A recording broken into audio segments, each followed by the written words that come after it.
Guys, I'm on the right track again. Ay. Hello guys, good afternoon guys. I'm on the right track again. Kita nyo yan, ayan o. Nag-ano na ako, kumuha na ako ng soft drinks. Nasaan ba yung camera mo? Sa adik po. Bihira naman itong ano ba nangyari? Yung dalawa yung kinukuhanan mo eh. Ayan, may ebidensya si Kuya Remo. Nakatanong na. Ay, I'm on the right track again. It's nice to be back. Ito na, nakapag-drive na po ako mga mga guys. Ito, balik na naman. Ayan, kumuha ko ng soft drinks kasi wala na kami soft drinks. Ayan, maraming salamat sa Diyos. Binalik niya yung kakayahan ko mag-drive. At ayan, kasi hirap na hirap kami nung mga nakaraang buwan eh. Kasi lagi kami walang tindahan soft drinks. Kasi kung di kami deliveran ng soft drinks, para ka nagpaparaawa sa kanya bago ka deliveran eh.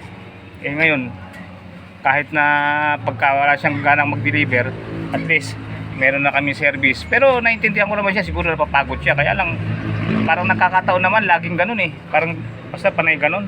Eh kaya buti salamat sa Diyos. Pero hindi ako galit sa kanya dahil masama sa amin yung ganun eh. Kailangan sa kapwa mo, mahalin mo kahit nga kaaway mo, utos ng Diyos, mahalin mo eh. Hindi ako galit sa kanya. Ang inaano ko lang po, nagpapasalamat ako sa Diyos na makakapag-drive na ulit ako at makakakuha ng soft drinks pagka naubusan kami. Pero hindi ako galit doon kasi baka ako pagod lang siya minsan kaya hindi siya makapag-deliver. Ayan guys, so tingnan nyo oh. Ano lang, kasi naubusan kami, ayan oh. Isang soft drinks, ayan. Saka isang maliit para may tinta kami kasi dito lang kami nabubuhay eh mga nakaraang buwan. Ang lakas ko, ang mahal na nga ng gamot ko sa stroke. Minsan wala pa kami tinda soft drinks, di ba? Tagaraw nung mga nakaraang buwan, ang lakas ng soft drinks. Hindi ko alam kung ba't siguro pa ako napapagod siya o nauubusan, hindi kami madeliveran. Ngayon, buti, salamat sa Diyos. Makakapag-pick up. Pero naunawaan ko siya, hindi ako, guys, sinuulit ko, hindi ako galit, hindi ako marunong magalit sa kapwa ko. Mali yun eh, huwag kami magagalit sa kapwa nyo. Intindihin nyo ang kapwa nyo. Kasi Diyos naman ang tutulong sa atin eh, hindi naman porke kailan ng kapwa natin eh, magagalit na tayo sa kapwa natin. May Diyos na aalalay sa atin.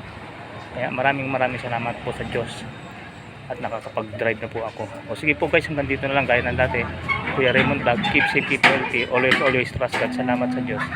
God bless you all. Thank you all for watching. Ito po ang tindahan namin, tingnan niyo ang tindahan naming dukha.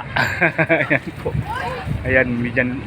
Pero kahit pa ganyan yan, nakapag-aaral lang anak ko diyan.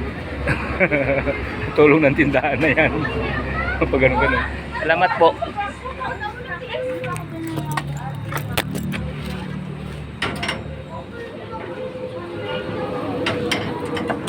Hindi naman.